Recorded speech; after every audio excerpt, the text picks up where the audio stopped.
A high school teacher in Washington took matters into his own hands this morning, risking his life by tackling a student armed with a gun. Thanks to Brady Olson, nobody was injured, according to the police. The shooter, a teenage boy, opened fire at North Thurston High School before he was arrested by Lacey City Police around 8 a.m. this morning. And that is according to the police via Twitter. Jose, they canceled school, obviously, all the kids went home, but a real scare. The kid came into the school and started firing the gun into the air. Thanks to this history teacher right here, he tackled him. They detained him, kept him down until the police came and arrested him. But what a close call, and that is scary. Imagine, especially for the students in that school who are there, this happening at 7:30 in the morning must be a real eye-opener.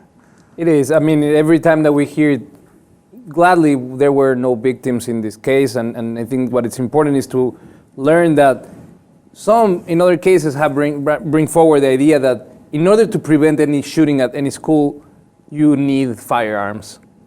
You need to have armed teachers. Now we see that not necessarily, that maybe some training and some courage, it's enough to prevent a situation like this. It's a fine line, yes, but at the same time, how do we get a high school kid to walk into school with a gun in the first place? It's too early. It just happened this morning. We don't have that information yet. We don't know the motive. We don't know whose gun it was, where the gun came from. It could have come from his parents. It could have been his. We don't know. But you know what? It makes me think about how a lot of Americans would tell you, well, an armed American is a responsible American, and we all have the right to own guns, which is true.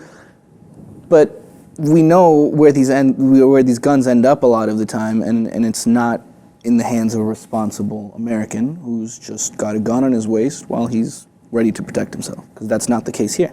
Yeah, I mean, it's a very dangerous ground altogether, this whole gun right issue. On one end, we're talking about liberties, and I'm all about personal liberties and those to be respected. In the other hand, I do think that in particular, the freedom to own guns, it's the most dangerous freedom of all. And we don't have any regulations, we don't have any sure way to make sure that whoever is getting access to these guns has cleared psychological evaluation, criminal evaluation, to the full extent, so we know that whoever gets access to a gun is gonna use it properly for self-defense, not to show up in a high school 7:30 in the morning, create scare in the kids of a classroom, and hoping there's a hero, like the teacher, to come in and prevent it.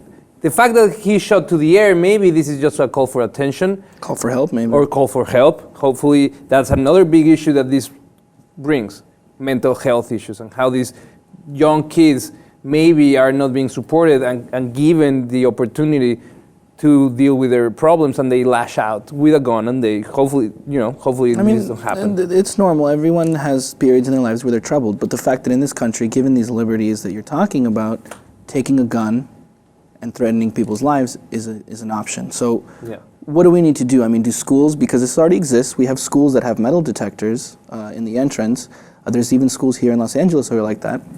But I mean, is that really necessary? Is that where we need to go? Is that how low we need to stoop? Let us know what you guys have to say about all this in the comments. And please, if you haven't already, subscribe to the Lip TV 2 for more.